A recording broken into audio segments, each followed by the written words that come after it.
அன்புள்ள மேஷ ராசி அன்பர்களே வணக்கம். இந்த வார ராசி பலன். கிரக நிலைகள். மேஷ ராசினருக்கு குரு பகவான் 4ஆம் இடத்தில், அதாவது கடக ராசியில் வக்கரமடைந்திருக்கிறார். சிம்ம ராசியில் கேது. அடுத்து நவம்பர் 3ஆம் தேதி சுக்கிரன் இதுவரை 6ஆம் இடத்தில் இருந்தவர் 7ஆம் இடத்துக்கு செல்கிறார். அஷ்டமத்தில் செவ்வாய். 7 சனியில் சனி விரய சனியாக இருந்து வக்கரமாகிறார். ராகு லாபஸ்தானத்தில். உங்கள் ராசிக்கு 7ஆம் இடத்தில் சூரியன், 8இல் செவ்வாய் சஞ்சரிப்பதால் உடன் இருப்பவர்களை அனுசரித்து செல்ல வேண்டும். யாரிடமும் வெடுக்கென பேசக்கூடாது. வார்த்தைகளில் கவனம் வேண்டும், நிதானம் வேண்டும்.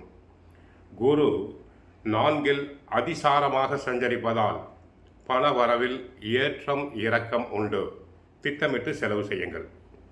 உடல் நலத்தில் அக்கறை எடுத்துக்கொள்வது நல்லது. ஆடம்பர செலவுகளை குறைத்து கொள்ள வேண்டும்.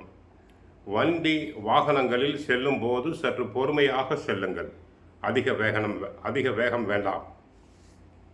உழைப்புக்கான பலனை அடைய தேவையில்லாத இடைஞ்சல் ஏற்படும்.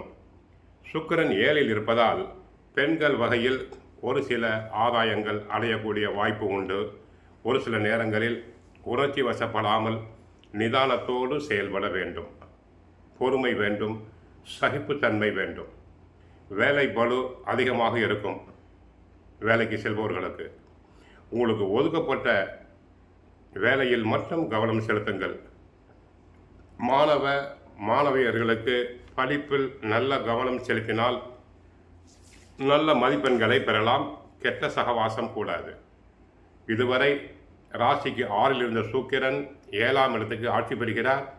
இது ஒரு அற்புதமான அமைப்பு. ராசியை பார்ப்பதால் கணவனால் மனைவிக்கும், மனைவியால் கணவனுக்கும் நல்ல உறவு உண்டாகிறது. யோகம் உண்டாகிறது. 4இல் குரு அமர்ந்து தங்களுடைய கர்மஸ்தானத்தை 10ஆம் இடத்தை பார்வையிடுகிறார். லாபஸ்தானத்தில் ராகு இருப்பதால் தொழில் முன்னேற்றத்தை குறிக்கும். பூர்வ புண்ணிய ஸ்தானாதிபதியான சூரியனும் புதனும் இணைந்து யோக பலத்தோடு இருப்பதால் பொருளாதாரத்தில் நிறைவு, தைரியம், தன்னம்பிக்கை, எடுத்த காரியத்தில் வெற்றி உண்டாகும். அறிவுரை. ராசிநாதன் செவ்வாய் 8இல் இருப்பதால் உங்களுக்கு நீங்களே கஷ்டத்தை விலை கொடுத்து வாங்கும்படி இருக்கும். ஆகவே எந்த விஷயத்தையும் யோசித்து செய்யுங்கள். வீண் பழிகள் ஏற்படக்கூடாது. யாரோ செய்யும் தவறுக்கு தாங்கள் பொறுப்பேற்க வேண்டி வரலாம். எந்த ஒரு காரியத்திலையும் யோசித்து செய்யுங்கள், சிந்தனை செய்யுங்கள். கோயிலுக்கு சென்றால் முருகப்பெருமானை வழிபடுங்கள். வாழ்க வளமுடன், மங்களம் உண்டாகட்டும்.